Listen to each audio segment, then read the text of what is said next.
Loredana, how are you feeling today? I'm good, thank you. Busy day? It's a Monday. It's a Monday, yes. I was busy, but I planned for it, so This has been a long time coming, so I'm glad. yes. I'm glad We that you're finally here. made it. I'm glad that you're here. When we were discussing, you shared that you wanted to tap into a specific topic, which is disappointment, and I was very happy that you brought that up because that's something, as you said in the message, it's something that we don't usually discuss.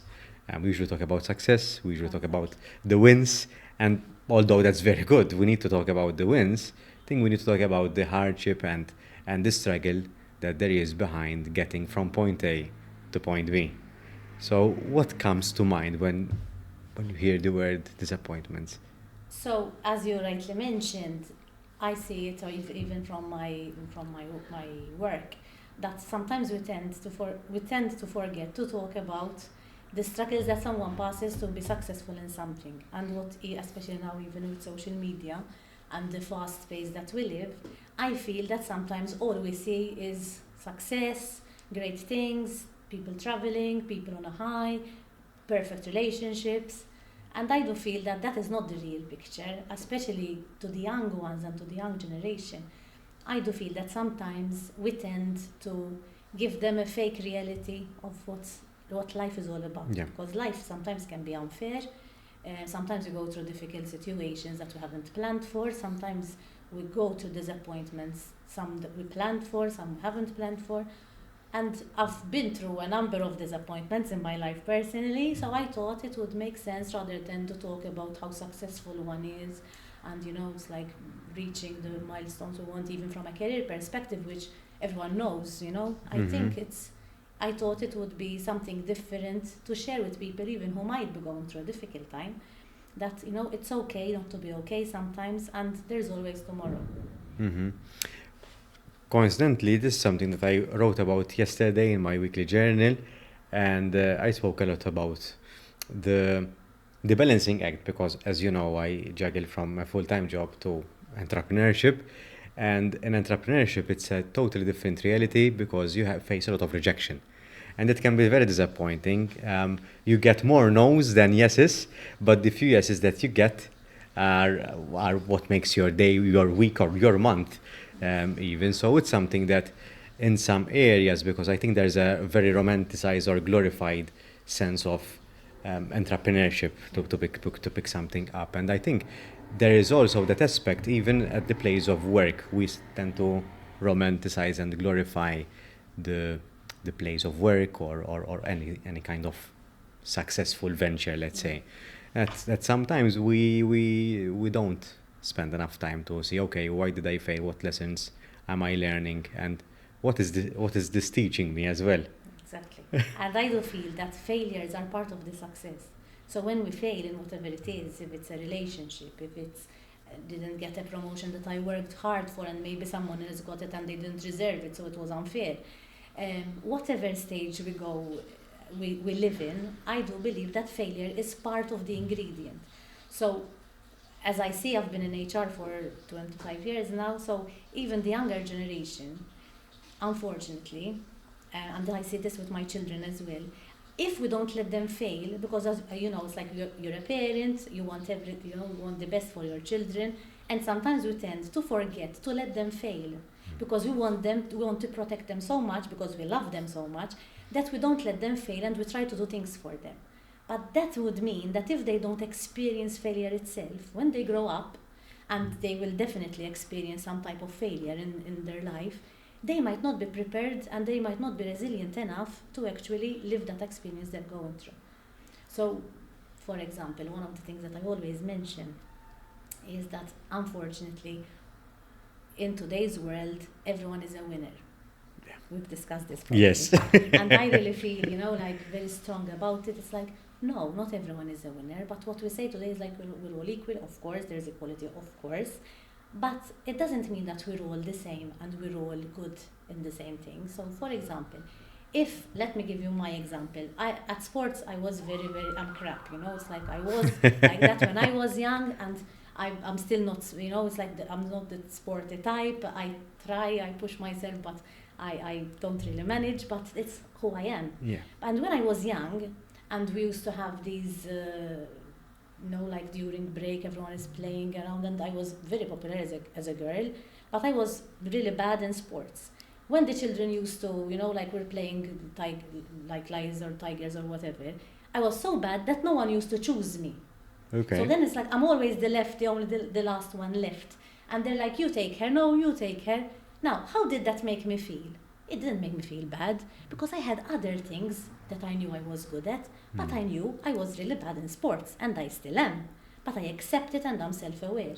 Now, what we're doing today is when someone is not good in something, everyone is a winner. So if there is a sports day, I remember when my children were at school, like there's the sports day, no winners, everyone wins and everyone gets a medal. And I used to say, but this is not life. It's like you're not going to always be a winner. And the thing is, like intrinsically, you would know that you're not good at something. So there's no value in it anyway. So back to the disappointments in life, I do believe that we need to train our children to be resilient and to let them fail, even though it breaks our heart as parents. But when you grow up, like for example, my children, they play water polo. When they lose, I'm not happy, but to me it's a lesson learned.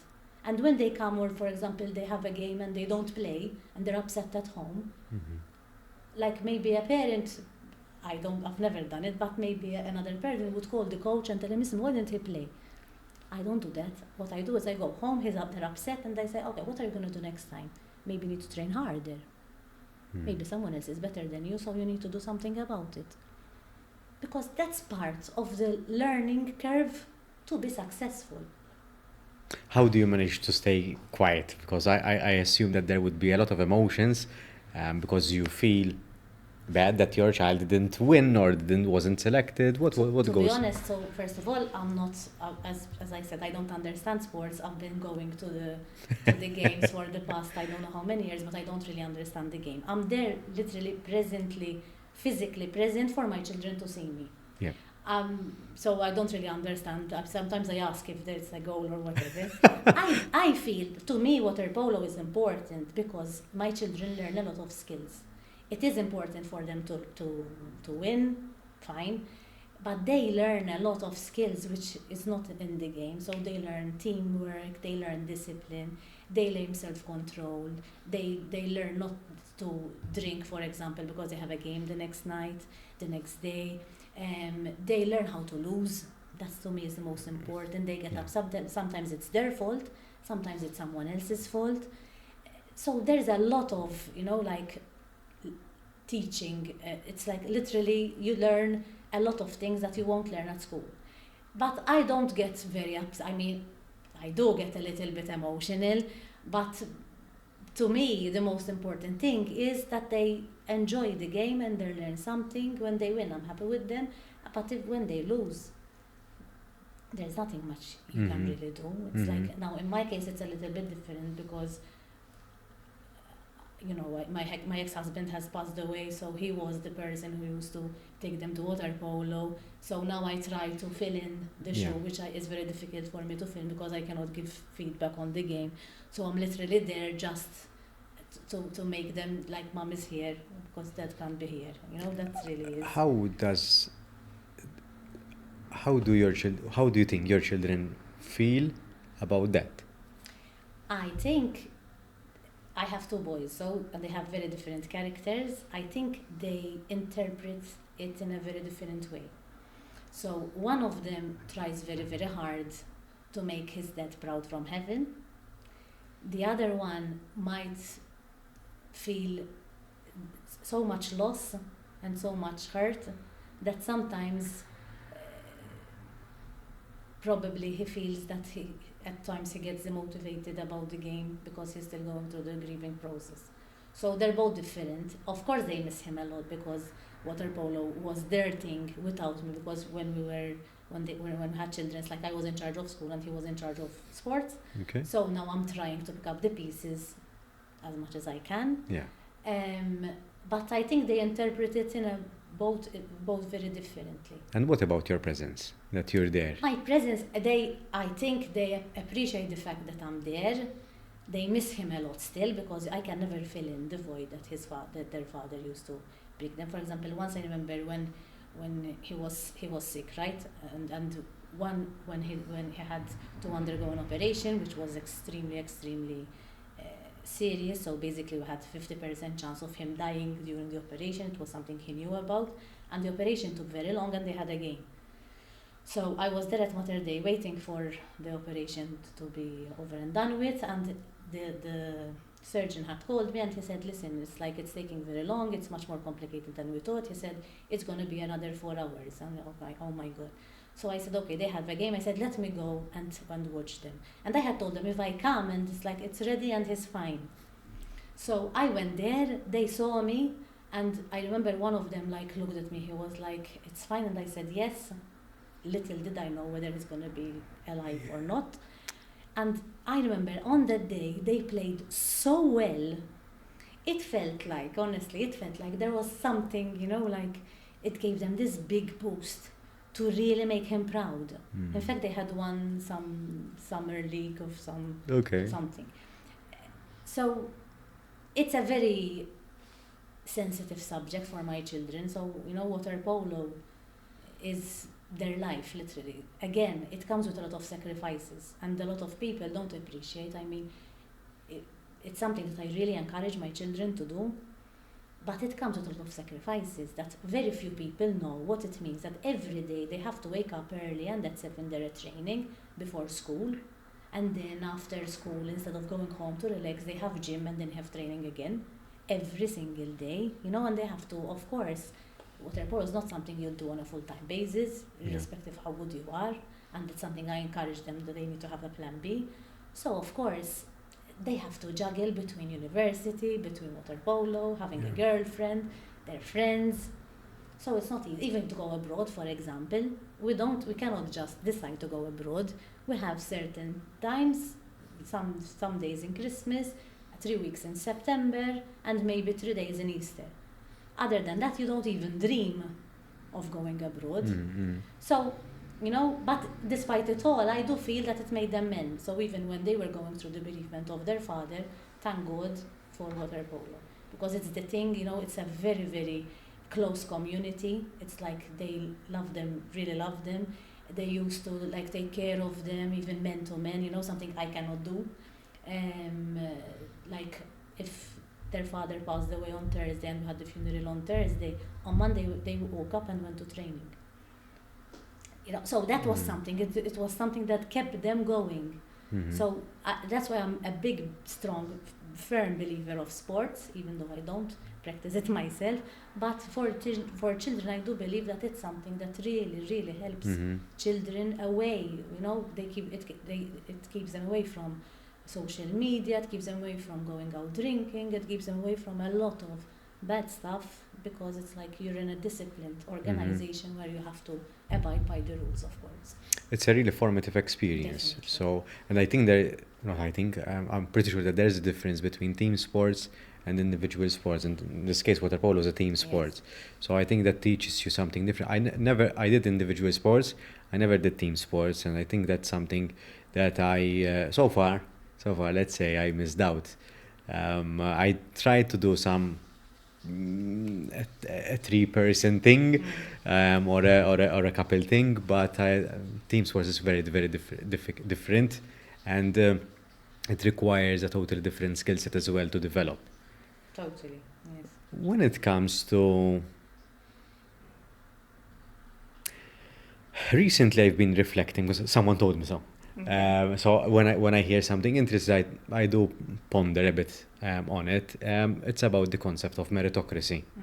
That we grow up in a society where we believe that we are entitled to something because we work hard or we were diligent, and that's not something that happens all the time. Some other individual might have gotten lucky. Some other individual, they might know someone and they got in before us, and these things that happen in life as well, and they happen at work, they happen in sports, they happen everywhere as well. Not sure if you have an experience of the sort. I do have an experience. For example, when I finished banking school, I had applied for a particular bank, And I remember, so it goes back. I never wanted to go to a banking Well, school. okay. Yes, so I wanted always to become a social worker because I always loved this feeling with people. And my father at that time used to tell me, no, forget it, it's not a good idea. You will have your own family problems, and social work, it doesn't pay much. No, it's not good. So I started junior college. I was a bit of a rebel when I was like 16 years of age.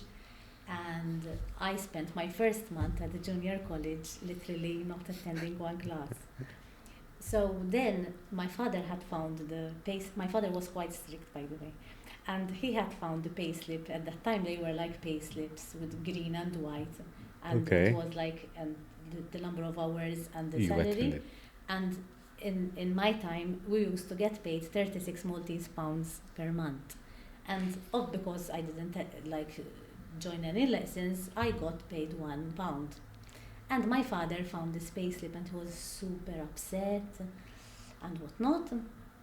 And without telling me and whatever, he decided he's going to move me from junior college to banking school because he used to teach technical drawing it wasn't even MCAST at that time. Okay. He used to teach at the Fellenberg school in Somma, Okay. and he moved me to banking school because said they're good children and it's like they're a bit more structured in class and whatnot, and he pushed me to banking school. So that was why I actually started All right. banking.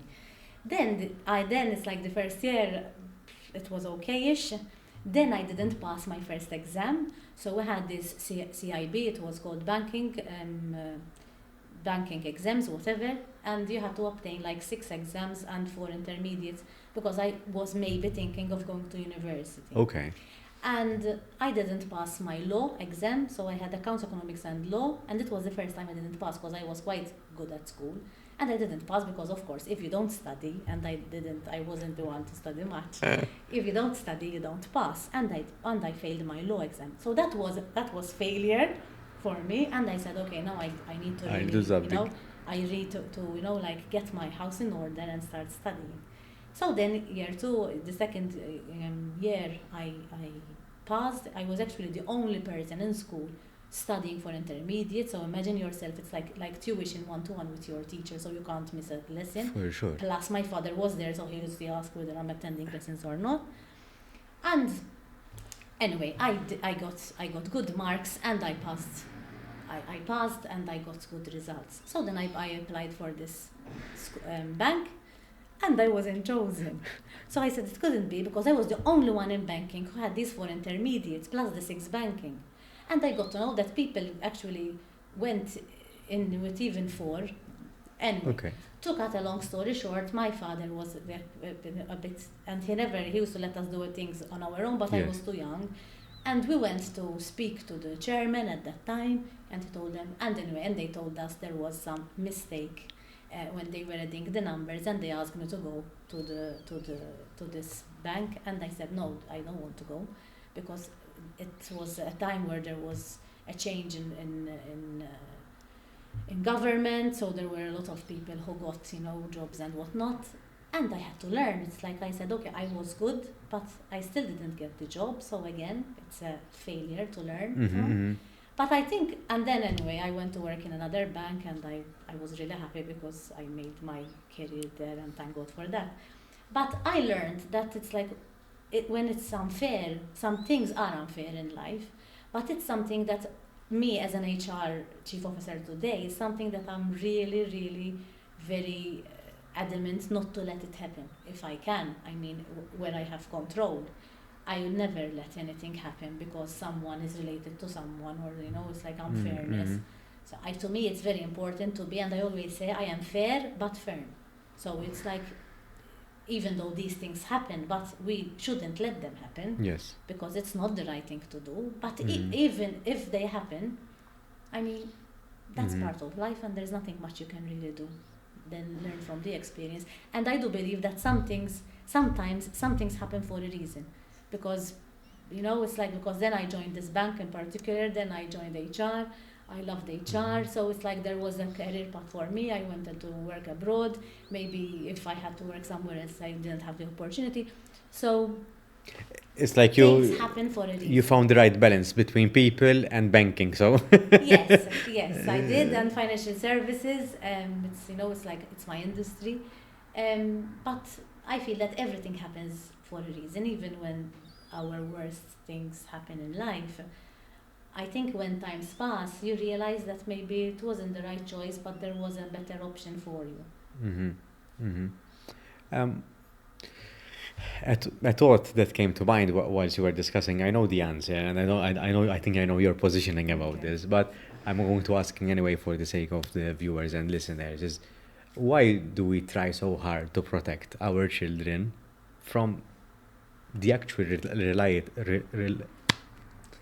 reality of life we try to give? And even it's done in cartoons and in everything. The children's world, the innocence of children is protected in a way that we don't give them the actual reality. Why I do you would think that think happens? it's, first of all, I think most of us love our children so much that Yeah. it's probably the only unconditional love we have. Because whatever, I always say, whatever my children do, I will always love them without a question mark and without a but. Even if my children go to prison, I will still love them the same. I will not love what they do if they have to go to prison, but I will still love them the same. Now, can I say that for my partner or for my sister? Or probably not. It's like with my children, it's the only unconditional love, and I think for most of the parents, it's like that. And I think we love them so much that we try to keep them away from reality, not to let them hurt, not to let them. But they will be adults at one point, and at one point they need to learn, not maybe the hard way, but the fact that they learn certain skills in life will help them become even better adults, because they will have the coping skills and the resilience mechanism that they need to have. So, for example, if I had to ask me, what how do I try to protect my children? I don't protect them. First of all, they're adults now. I try to sometimes, but the big thing that hurts me most is because I cannot, for example, again, if I had to mention the biggest thing that we've been through the past year and a half, the fact that their father passed away, that is a hurt that I can never replace. And I cannot if I could, like I would like cut my head out and remove that pain that they feel in different circumstances. Because of course, when your parent, your father or your mother passes away, I too feel that it's one of the worst things that can happen, especially when you're young, and things change so much that nothing is the same anymore. So it's like I always explain to them, it's like a puzzle. We have a piece missing, and that piece will never be replaced by anyone or anything. So, and we're lucky that I have a partner who really loves them, and of course he's not their father, but he is a type of a father figure for them when we have certain situations, but it's not the same. It's like, so even every happy, since he passed away, and it's like we had a very good relationship, so it's like it was a particular relationship, so we had been separated for 8 years, but we still co-parented in a very, very positive way. So we did everything together. If it was my children's birthday, we celebrated it together after separation. If it's Christmas, together. If it's anything that we had to decide upon, we did it together. So sometimes people tell me, but how come? I mean, it's like there's this mentality that if you're separated, you have to talk badly about him. It's like you tell your children against them. In our case, it was not the case. We always co-parented with love. That's how it was. But for the children, it's like since he passed away, every happy situation that we have, there's always something sad. I don't know how to explain. So, for example, if the children, for example, do well in something, it's a happy, but it's a sad moment at the same time for me, because I'm always saying he's not here. He cannot be here. It's the first Christmas. For example, my younger son has a girlfriend, and it's like he didn't get the chance to meet her. So if my children graduate, he wouldn't be there. So there's always that something that is like empty. I explain. The more time passes, it's not true that when people say things, time heals. I don't think it's true. I think time helps you to accept the truth and you become a different person than as you were. You know, grief changes you. You're not the same person anymore because you have something missing. But at the same time, life has to go on. So it's like, even for me, it's like, you know, from one end, it's like I still have to be there for them. I'm the mom and I need to show up even when I don't feel like. Yeah. But at the same time, in other times, I do have my moments where it's like I feel a lot of responsibility on my shoulders because now whatever, like for example, my younger son got his car. It's like, you know, my ex-husband had left me money for this car, but he wasn't there when we actually went to the To buy it. dealer to get it. You know, so there's always, and my children have different characters. So one of them will show very similar to me, so he will show his emotions. The other one might not show it, but it doesn't mean he doesn't, you know, miss him or he Yeah. doesn't think about him all the time. So managing everything on a day-to-day basis is not as simple or as easy, even though people may see you and they'll say she looks fine, you know. Yeah. But you have to live in that person's shoes, you know, to understand what that person is or went through. Mm-hmm. So I always say it's always nice to be nice to people because you would never know that person what he's going through. Mm-hmm. You know, people might be dealing with grief, people might be dealing with, you know, like a failed relationship, people might be dealing with something else, maybe dealing with a mental health issue. So the fact that, you know, people say a nice thing to someone rather than, you know, try to put them down on whatever, I think that's super important. Why do you think that happens? That We put people down. a lot of different reasons. I think the biggest reason why someone puts someone down is because they are not happy. So I think if, for example, at work I'm always like being nasty with someone, I think the problem is me. Because if you're at peace, I don't think, like, you can give feedback to someone, but there's a way and a way how to do it. And I always say the most important, and as I grow older, I feel that to have peace is not something easy. But to me, being at peace is that what you think, what you say, and what you do are in sync. Now, if that's not in sync, you're not going to be happy. And if I'm not going to be happy, maybe if I see you happy, I don't want you to be happy, so I'm, you know, doing something not to let you be happy. Which, like, at the end of the day, maybe what would be better is maybe I say why I'm not happy and I try to fix why I'm not happy rather than put you down. Inner work is a bit tough. Reflecting why you're thinking in such a manner, why you're behaving in such a way, doing the inner work and trying to find the answer. It's tough. It is very tough, and some people don't even want to go there. Yeah. So, you know, I'm at the moment I'm reading a master's in counseling. Again, it came, as I said before, there's always, like, I'm a very positive person, even when I'm like really in a bad situation, I always see the positive. And when my ex-husband passed away, and I was literally trying to seek help to see how to manage him and manage the children, because I was in a situation where I needed to tell my children that their father is dying, so I had to see how to do it. I also wanted to support my ex-husband to help him go through grief, because he was going to imagine, like, you know that you're going to die soon, how to prepare yourself for that, which is a big thing. And I didn't really find a lot of support. I found support from this father. I'm not a super religious person, but this father really helped us, and we used to go to him as a family, and he used to speak to us, and he used to like really support the children, him and myself. And he always used to tell us little simple things like, I pray for you that you accept the truth. Things that I still like remember, but not things like when someone is sick, the last thing that you would want, that for example they tell you, so pray to this saint, or go to Tapino and do this. That's all crap when you're in that situation. All you need is someone to tell you, listen, it's going to be fine. Or this is what he used to tell us. He used to tell us, I pray for you to accept the truth. And the truth was that he was going to die, because he had pancreatic cancer, so it was quite a very bad cancer. And then I had to have the conversations with my children. And they used to ask me, when do you think he's going to die? For example, I remember once one of my sons told me, you think he'll be alive by September so that he can watch us play the summer league? And this was April. And I said in my mind, no. I said no. I told him he won't probably. So I had to prepare them mentally and tell them the situation is not good.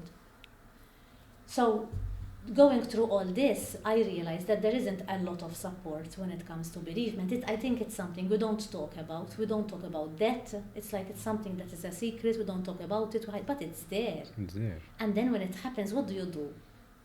So anyway, I'm doing this master's in counseling, and I'd like to specialize on bereavement. It's something that, it's like very close to heart. So I also feel that I can really understand the person because I've been through it myself. And the support is super, super important, making sure that people, even the patient, because I used to say, like, I was in it happened so fast. So when this all happened, I just started my relationship with my partner then. So I had to make this very big decision, which I would say is probably the riskiest decision I've ever made. And I'm a person who makes decisions, I don't mind taking a decision, a courageous decision. It's like even when we decided to separate, it was like we're deciding, it's done. So we didn't stay thinking much because we thought this was it, let's do it nicely and that's it now before it gets worse. And I had to make a decision. So I had just started meeting this partner whom I said that I feel that there's something, that is worth exploring. But at the same time, 1 month after, my ex-husband got diagnosed with cancer. So what do you do? So I had to take a decision and I told him, listen, this is the situation. At that time, he didn't have a partner, my ex-husband, so I said, I have to help him. So literally, I just moved nearly from his ex-wife to his being his wife again. He used to be in a lot of pain. I moved back because he had asked me whether the children could stay with him, and I said, of course. But at the same time, I'm not going to let my children take all the responsibility. So I had to move back with them to help and to support. At the same time, this would be our honeymoon phase with my partner. Like, he used to see me upset all the time, in hospital all day. I literally stopped working. So I was very, very lucky that where I used to work at that time, they literally supported me, and I never went to work because I was spending all my days at the hospital, literally chemo. It was like a dream. So it was a big risk. But I felt that it is the right thing to do, that I need to be for him, there for him, and also teach the children that even though you separate sometimes, it's like if you make a promise to someone that you're there for him literally in good and in bad, this was the bad, and we had to, support each other. And I thought that I'm sure he would do the same, but it was me who was sick. So, risking all this. At the same time, my partner knew what was going to happen. I had no idea what I was in for, but he knew because his mother had passed away from cancer. So he knew how the journey was going to be. And yet, we managed to make it work, and, he supported us and the children. So, thank God at the end of this, literally journey, I would say. Now it's a different dynamics of the family, and definitely we've passed the test of our relationship, because I don't think there could have been anything harder Definitely. than, him support after a week, after a month. It's like normal people would say, listen, you go do your own thing. If it's meant to be, I'll speak to you in a year and we'll see what happens, For sure. So sometimes life exposes you to those situations where you wouldn't have dreamt of ever living. And, sometimes I do look back and say, how did I manage? It's like I had so many things I had to do. I was on this, mode of hospital appointments and going there. You try everything. It's like you feel like you're so desperate that you try everything. But What does this tell you about your coping style? I am very resilient as a person, so it's like I can cope with a lot of things that happen. That's something that I've learned during my years. But it goes back also from what I've passed through when I was young. So, for example, when I was 15, I had to undergo this major operation in my back, scoliosis. So when my children were enjoying their summer, I was literally in agony, so much pain. I had to wear this corset for 6 months. So I went through, that was the resilience that I had to be strong, and I learned that sometimes you have no option. So sometimes you just have to learn.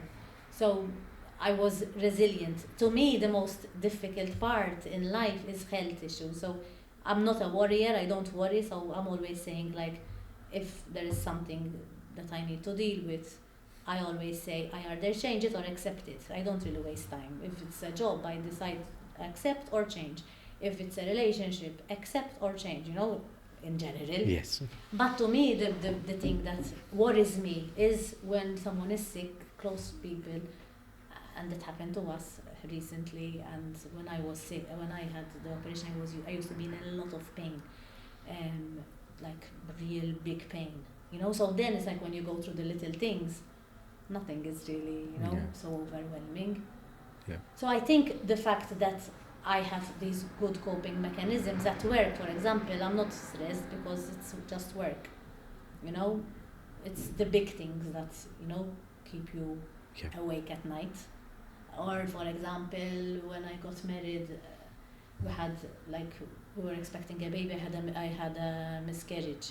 That is something that, it's not something you ever thought it's going to happen to you. And I remember it felt like literally like losing someone, as in someone you really love. Again, you have to go through it to understand. And today I'm really happy that in today's world there is this miscarriage leave and whatnot, which I think is so important, because when I had my miscarriage, literally I miscarried today, I went to work tomorrow. And I remember my mother at the time, she didn't really know how to handle the situation. I was still young, I was 24, but so what? I mean, and even the way people speak to you, like I remember people telling me, you shouldn't have told everyone that you're pregnant. I just, Sarah, now you have to go and tell them that you're not. Or, oh yeah, you're young, you have time to have children. You don't. Neither of these help in that situation. Not. And I remember I had to go to work the next day, and that's it. You tell them, listen, I lost the baby.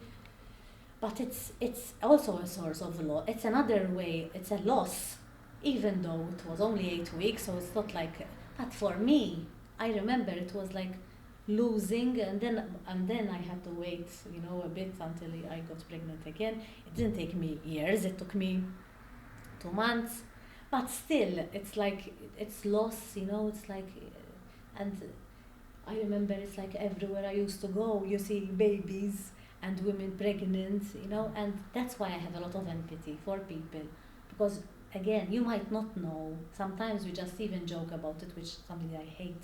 Like, for example, someone gets married, then you start, pushing them. So when are you going to have a baby? You wouldn't know what that person is going through. Why do you even ask? One, maybe doesn't want children. Yeah. Two, maybe he's trying and maybe he doesn't want to tell you. I mean, because there is this thing about society. We always, first, it's like, okay, when are you going to have a girlfriend? So then you have the girlfriend. Then when are you going to get married? Then you're expected to get married. Yes. Then when are you going to have your baby? Then you have your first baby. Then when are you going to have your second baby? Don't leave him alone. I mean, let them be. I think these comments add no value to the person. If that person wants to have another baby or wants to talk about the fact that they're maybe trying to have a baby, let them tell you. But why should you, ask and give advice on don't leave him on his own, or else if you're going to have the third baby, I've seen all this, it's like Il Marelli again, it's like third baby, so it's like whatever you do, you never get it right with people. So what you need to do is do what you feel is best without having to. I always live this life. I always do what I think is best, and I don't really care what others or what they think of me, because I feel that this is the right thing for me, and I just go and do it. It's so hard to do sometimes. It's so hard to be yourself because there is judgment all over the place. The time, but whatever you do, you'll be judged. Whatever you do, all the time. If you're thin, you're judged because you're thin. If you're fat, you're judged because you're fat. If you, whatever. I mean, and I think that's why if people rather than investing on the social media and looking at what everybody else is doing, Rather than doing that, I think the best thing is to invest in yourself, to invest in your happiness and in your peace. Because we cannot be happy all the time, but at least you can have inner peace. That's something you can have all the time. Mhm. You can go through all the, the problems in the world, but you still can have inner peace Mhm. and sleep comfortably at night. And rather than seeing what my friends are doing and what I just care about what I am doing and what I would like to do to better myself.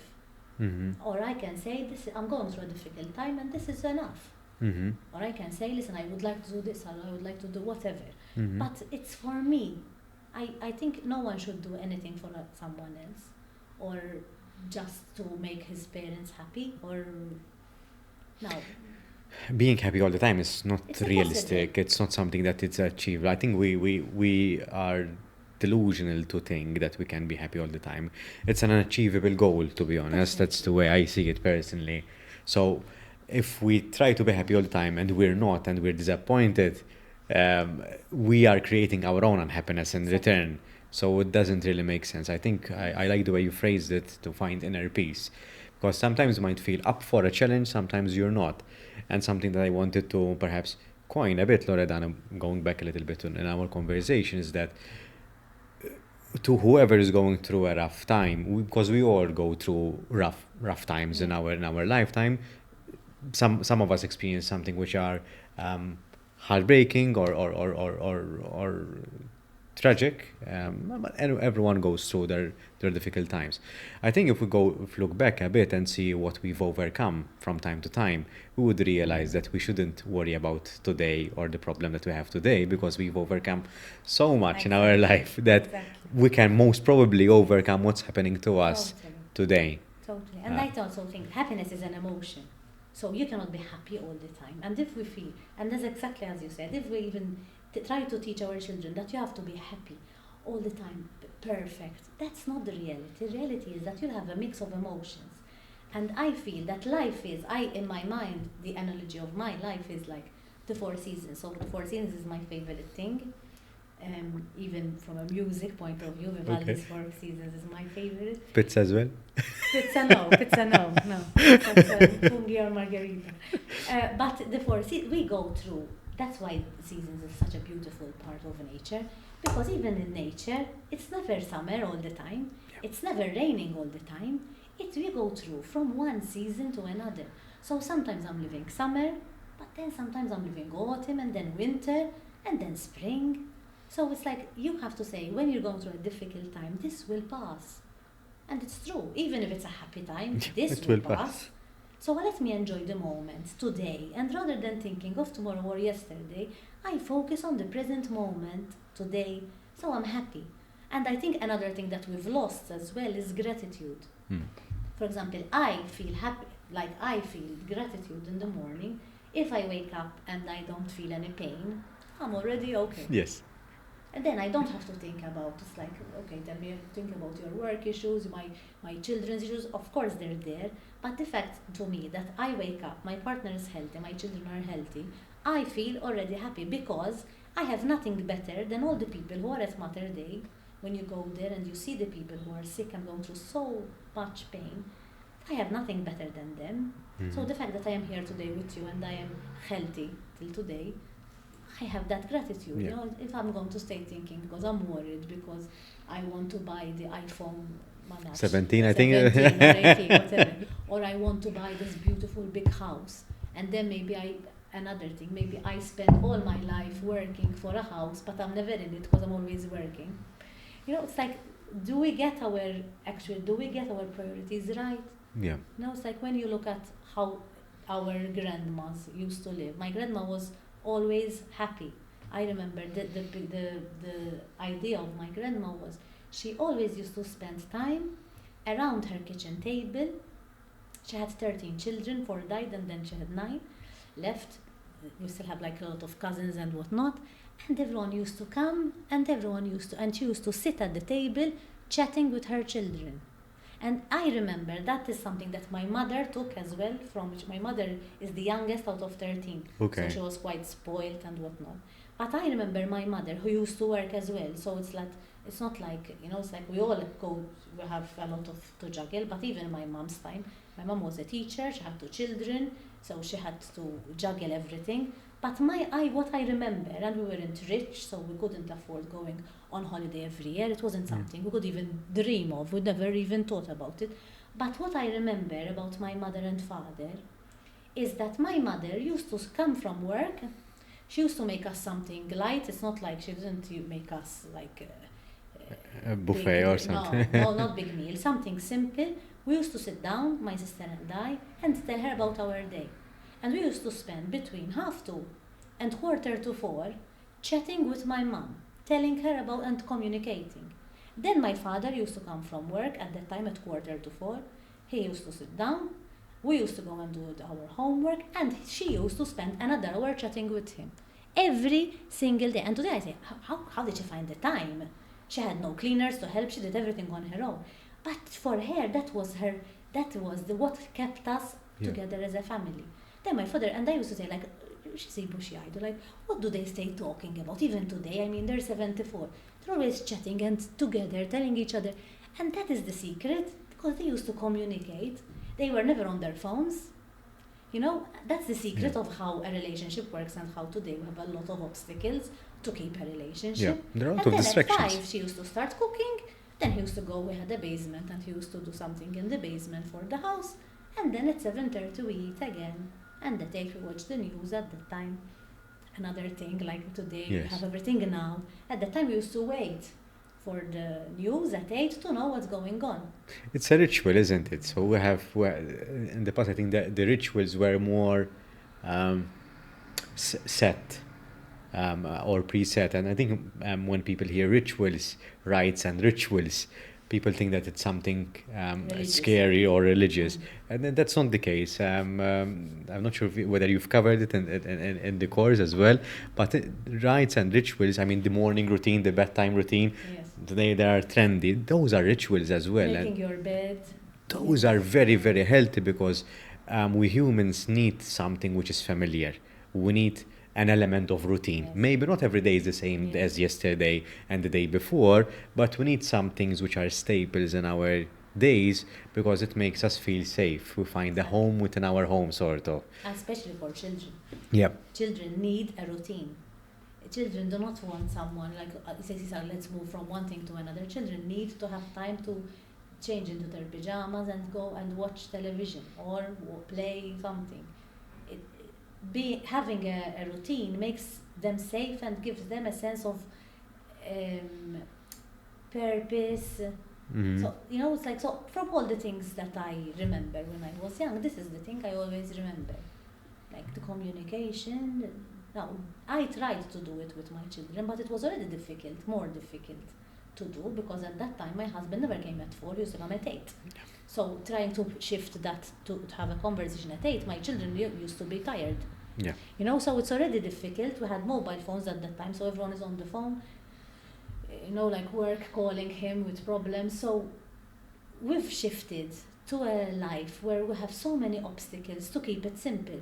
Because ultimately, what do I think we all want a simple life, and you know. I don't think we can have a simple life in today, unless we say no to certain things.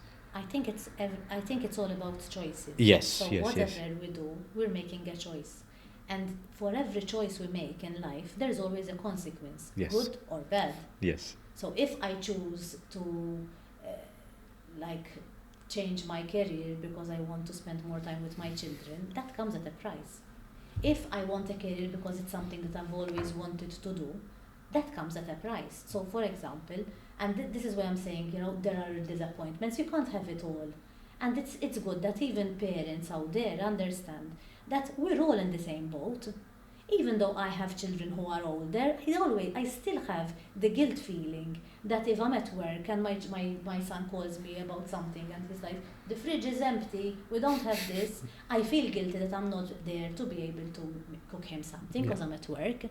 If I am with my children, maybe then I feel guilty that I'm not doing something at work. So it's a very difficult, we're juggling all the time.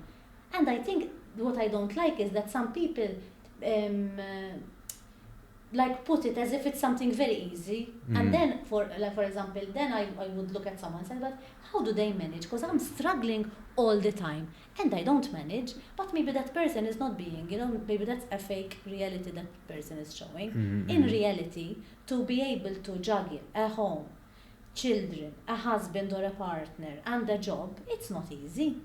And we all feel that, it's like, and we have to make the choices. So, for example, if when my children were like, I don't know, 10 and 8, I wanted a career at that time because I had stopped working for 3 years, which I thought it was the best thing for me at that time. But then at one point I said, I need to invest in myself.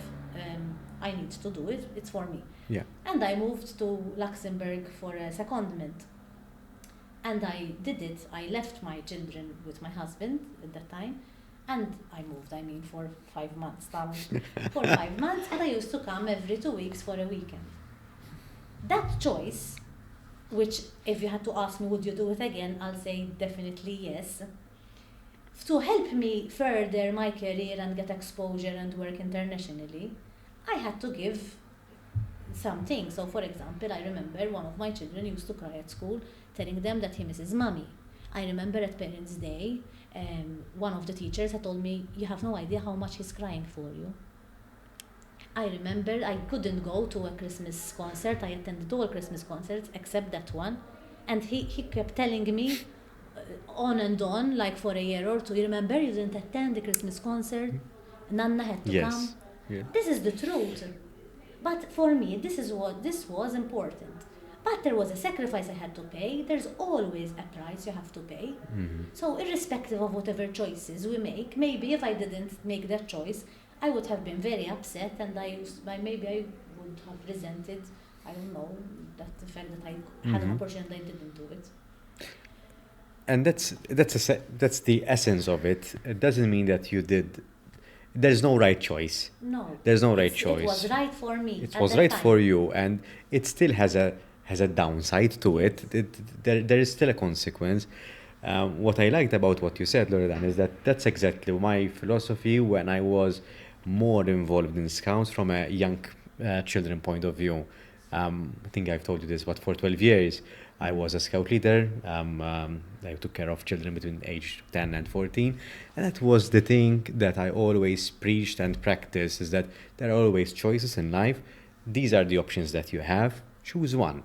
These are the pros and cons of option A. These are the pros and cons of option B, and so on and so forth.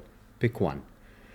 Some would say, okay, but what do you suggest? I would suggest this because of this, and that. But it's okay if you choose another option.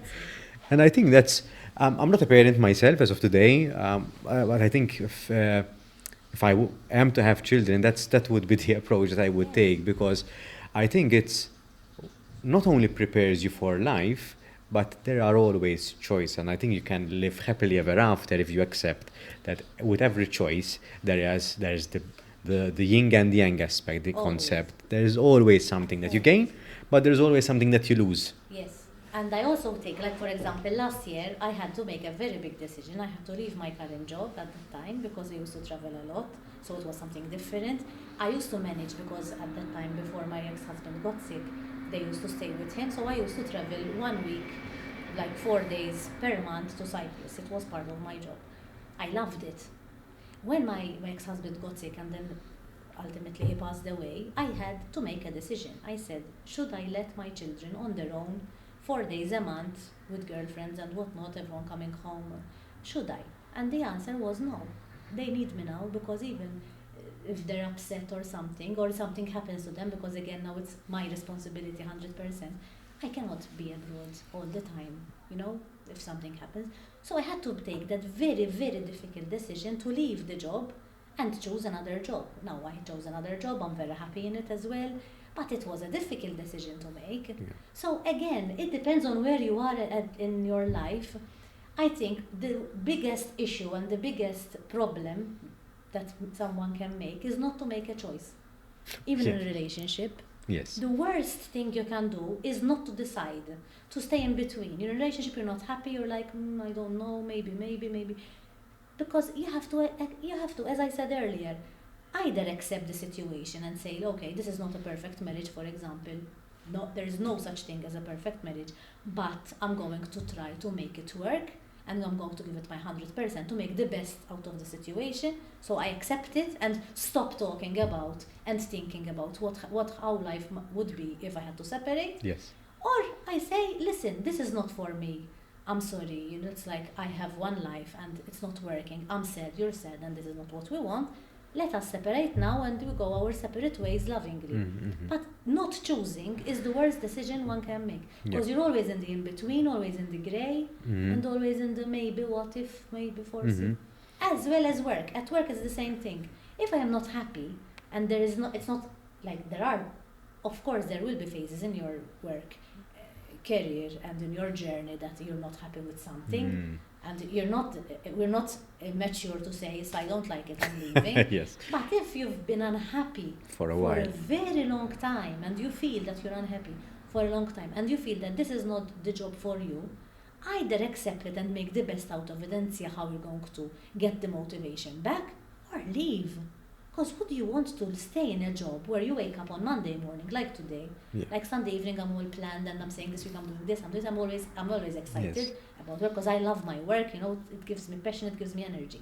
But if I had to wake up like today on a Monday saying, oh my God, another 5 days, like would I want to? Life is really short. What kind of life is that? What kind of life is that? Waiting for Friday afternoon to hopefully start my weekend. Yeah. I mean, now, I do have conversations. Some people are like, but it's like for you it's easy. No, it's not. No, it's not. It's a mindset. To have the courage. Yes. And courage is very important in our lives. To have the courage to decide on one thing. To maybe plug the courage to do something that you've always wanted to do. And you've never had the possibility because of money, because of time, because of whatever. And you say, this is for me. And just to pause a bit on the word courage is there. Courage is not there because of the absence of fear. You're still afraid. I think courage is there because you believe in yourself enough. You are confident in yourself enough that in some way or another you will get by. You will overcome this obstacle. And courage is not something that you wake up with every day. It's something that you build over time. And same goes with resilience. I think we become resilient the more obstacles we go through life and the more choices we make and not to stay idle and the more we accept the consequences, good or bad. Yeah, but at the same time, I also think that when you need the courage, but it doesn't mean you have all the answers. Yeah, for sure. So, for example, if I have to give you, when I decided I wanted to do this Luxembourg secondment, which was a change in my career, for example, it was a turning point. If you had to ask me, what are you going to be doing? My answer was, I don't know. Where are you going to be staying? I don't know. So I didn't have all the answers, because if you have to wait for all the answers, you'll never do anything in life. Yes. But you have that gut feeling, and you say, I think I'm going to go for it, this is for me. And I actually went, and it was for me. But you will always have that risk and that element of fear, of the unknown, what if. But then when you weigh and the pros and the cons, you'll be like, I'm going to give this a try. What's the worst thing that can happen? What's the worst thing that can happen? You're not happy, well, you come back. Yes. So even with my children, going back to children, I think I try to give them this element of risk. Risk, it has to be a calculated risk, so not like dreaming that we want, not dreaming, like risking a bit, doing what you love. So even when we discuss, for example, both children, they don't exactly know what they want, but I always tell them, find your passion, what are you really good at, trying to amalgamate what you're really good at and what you really enjoy doing. Because then it's not really going to work. As I said, I started in banking. Did I like banking? No. Then I worked in marketing. Did I like it? A bit. But when I found HR, because I wanted HR when I was 16 and I wanted to become a social worker, but I found someone to say, no, you can't do it. I still went back to do what I'm really good at and what I'm naturally inclined to do and what gives me the purpose. So I think everyone has that purpose that they have inside, that they're like, this is what I love. Now some people they explore, others say no, or Yes, and to find the purpose, because I think there are a lot of books about this, and there are a lot of e- finding your purpose is not easy, and your No. purpose might change slightly in every chapter in your life. That's at least that is my experience. But I think, at least for me, finding my purpose was by doing things. It doesn't come to you. It's just you try different things, and you sort of like you find yourself in a rhythm unknowingly. It's not planned. It's Yes. like you enter a zone of sorts Yes. that you find yourself into a rhythm and say, ah, I'm enjoying it. Like yourself, you found yourself in HR and you enjoyed it, but you And arrived you there. fail along the way. That's it. That's it. Exactly it. You That's fail it. along the way. If I fail the first time, it doesn't mean I give up. It means that this doesn't work. Maybe I try something else. That's it. And I think it works. It's a formula that I think no one speaks about really. It's about failing just a bit and learning, failing just a bit and learning. And I'll tie it back to what you said earlier, Loredana, about the working on yourself. And I think sports is one avenue that can give you that, because you fail a bit if you lost a game, you weren't selected. But okay, what can I do better? Maybe I need to do another lap. Maybe I need to do more training, or maybe I need to eat better. Maybe I shouldn't have drank Yeah. the previous night. Yes. And you just improve just a bit. And recently I've come into with the compounding effect. So one of the examples is the podcast, for example. I've been podcasting for 3 years, and although it wasn't the intention, I've built an online portfolio of sorts that showcases me doing conversations, having conversations, and putting in the work and the consistency, because it does require a lot of work and consistency, and it's there. It's there, so it's something which is documented. Yes. Training is the same. Practicing a sport is the same. A career path is the same, because you show up, you do the effort, you make choices. Sometimes it works out, sometimes it doesn't, but you still kept on going. And I think that on its own. That's it. That you don't stop when things get Yep. messy. And things will get messy. Yeah. But then you say, okay, I failed, it's fine. Mhm. But I've learned this. And next time I'll do it better, maybe, Mhm. or whatever. But I think everyone has to find the thing that really makes them complete. So when and I've spent a lot of time even thinking, even when we're doing the course, it gives you a lot of self-awareness. You explore yourself as a person. You go back to childhood, which is so important, your first early days, the attachment theories and whatnot. I think to me, the most important thing in my life is building relationships. So to me, it's like if I ask myself on my deathbed, when I look back at my life, I had to die tomorrow, would I be able to say I had a full life and I've built a lot of relationships? Yes. So building relationships to me, now some people don't like it. Maybe there are some people who find it difficult because they're different, and they don't like, for example, chatting with people. Like I can do it all the time, all day with anyone, because I enjoy it, because I always learn so much from people, because people teach you so much, and they don't have to be professionals. They could be someone who, like, for example, last time, for example, I took the bus. I had been taking Lallo. the bus because I took it for a service, and I had a conference in Valletta. I said, let me take the bus. And I took the bus, and my children were like, and I said, let me do it, because I used the Tallinia card. Yeah. I hadn't used it for 25 years. And when I was looking at the people, I could see these different type of people. For example, older people, Maltese people who are not really busy, so they're literally whiling away their time. Yes. And then other people who are in a rush. And you could see all the different types of people. And then there was this old man, Maltese, who was speaking to me. And I could say, I was like, how nice it is when people reach their retirement age. They are so much calmer, and they have so much wisdom, because they have been through so much. Definitely. And it's like, and he was talking to me about his children and about, it's like not something I could have done if I had to take the car and if I am at work. They have nothing else to lose. They have, and it's like, to them the day is long, Yeah. and they have all the time in the world, unlike us who are literally rushing from one meeting to another, go, go, go, go, go. And we don't realize that a day would have passed or a week would have passed. And I enjoyed it, literally. And then I was walking from where I live, and I said, this is how I imagine myself when I retire. It's like, I was walking. Normally, I don't walk during the day. Normally, it's like I leave early, I come back later. It's like little things that give us the time to, like, calm down a bit and say, simple things that, and they don't cost money. That's the thing. Yes. Something that I think puts us the closest to that is that earlier I mentioned rites and rituals, and although they are beneficial for our well-being, I would say, if we do something which is out of the ritual, out of the norm, like, for example, we have nothing to do and I say, listen, let's go to the beach, or let's go for a stroll, for example, the day would seem longer for some reason because we did something which is out of the norm. Mm-hmm. The days seem shorter because we're doing something which is in a system. It's a plug and play kind of automative kind of behavior.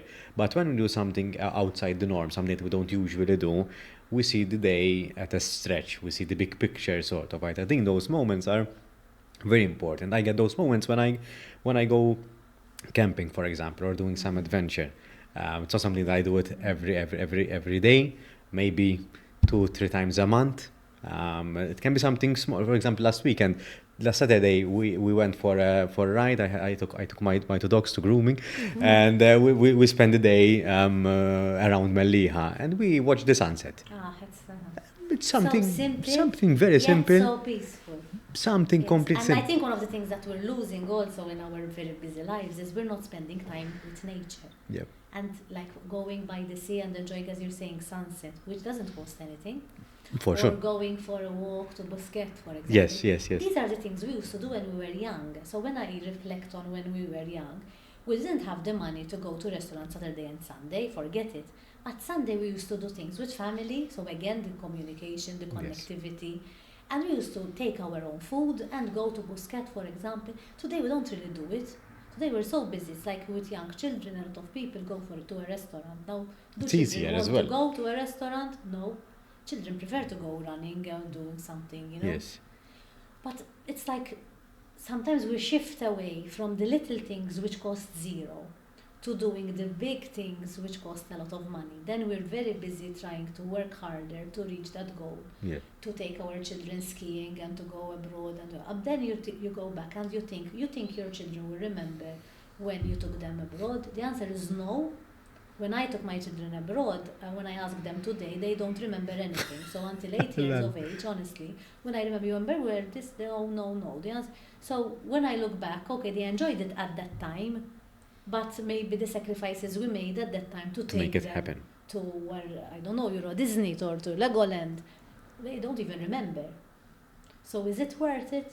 Or maybe instead, and this is a question we could pose to the parents, mm-hmm. Is it worth it to take them abroad?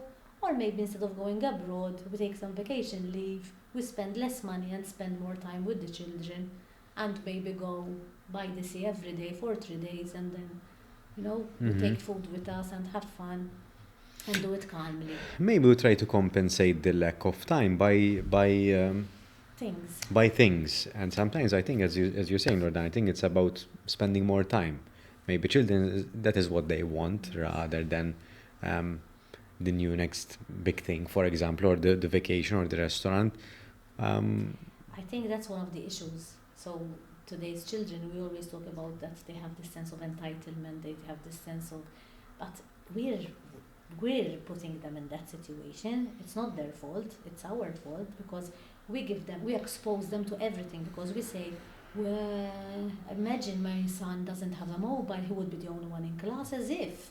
And what would the parents say? Yes. I remember my time was different, so very few children had a mobile, but my younger one, remember, he wanted a mobile before 13, and I was to forget it. And he used to tell me, I'm the only one in class. And he used to tell him, Mom, that's not my problem. You're my son, and that's what I will do. But I think today it's like we want to give them everything now, so that it's like, it's like they have all these what they call them, these gadgets and whatnot, and they have to be the best.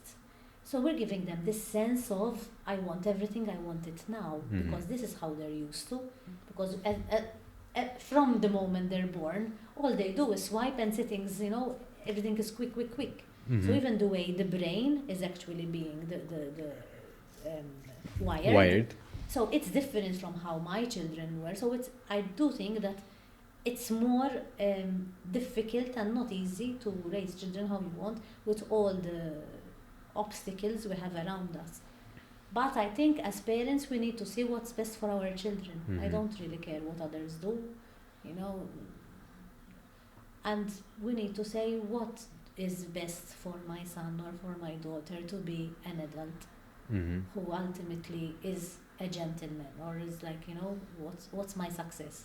To me, what's my success? My success is not my success. I feel I've done my success. My success is my children being adults, how they treat people, how they treat their wife to be or their girlfriend, how they treat, how the values that they have, that they're ready when they start working, they're prepared for the world of their life and prepared for anything that comes along their way, good or bad. That's my success. But sometimes it's not easy to find the balance. And it's not the easy. same every day either. No. So Monday might require different kind of balance than Tuesday or Wednesday. But again, the choices are up to us. Yes. That is the whole point. So Yes. if I choose that I want to send my children to a private school, for example, that is my choice. I have other options. If I choose to send my children extracurricular, every day they have something because I want them to be in sports and in gymnastics and drama and stagecoach and this and that, that's my choice. So I shouldn't then complain about how crazy the world is. I'm choosing crazy. Yeah. I remember my son, one of them loves spending time at home. And we, like other people, we used to have like catechism twice a week, water polo, swimming. You have to. And he used to tell me, what I would like, Ma? To stay in my pajamas and we stay here. And they used to say, and that used to be like an eye-opener. I would say, maybe we're going too fast. And this is, I'm talking 15 years ago. And they would say, maybe I'm going too fast, like always, going from one thing. Sisa, let's shower, we need to do this. Sisa, do your homework, we need to do this. Children might not love that. Children might want to go home, no extracurricular, maybe one a week. And they want to change in their pajamas, have fun, and stay playing with Lego. So, again, it all depends on our choices. I do believe that we are the architects of our destiny. Whatever choices we make, good or bad, we all fail, we all make mistakes, which is fine. I think that's why we're humans, and we should make mistakes, because otherwise you're like at a plateau. It's a luxury in a way sometimes. It's like I've made a lot of mistakes, but I look back and I say I've learned from them. But at least I won't say I didn't do anything. It's something I wouldn't accept if I had to say, Isma, I haven't done much mistakes, because I haven't done much things. Yes. But I'll say I've made mistakes, yes, but I've done so many things. And, it's like The more you do, the more prone you are to making mistakes. Yes. It's mathematical in a way, even though I'm horrible at math. Loredana, I feel that we made quite a full circle. So as promised, I'm going to ask you to choose one of these papers from the bowl. That's okay, it's light. Okay. Oops. I open it. Yes, please. What's one book that significantly impacted your personal growth? Are you a reader? Yes. Okay. Let me think. I would say Paulo Coelho, The Alchemist. I've heard about the book. Beautiful. It's a beautiful book. I encourage people to read it. It's about a boy who tries to find his path, and he keeps on going from one place to another when he realizes that his path was actually where he was. So Paulo Coelho is one of my favorite authors. Okay. So When did you read this book?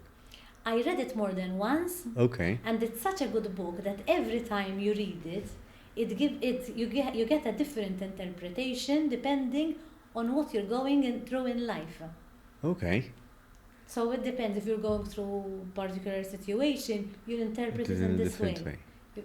So it's a beautiful book. I really encourage people to read it, The Alchemist. I need to read more, so maybe that might be a starting It's point. like an objective for 2026. No, I definitely need to read more. Right. Loredana, thank you for being You're here. very Thank you for welcome. being vulnerable and for sharing your My story. pleasure. As you might, we didn't need to do a retake because you were afraid of that we might have to stop in between. But really, thank you for being here, and I'm glad that we finally made it. Thank you.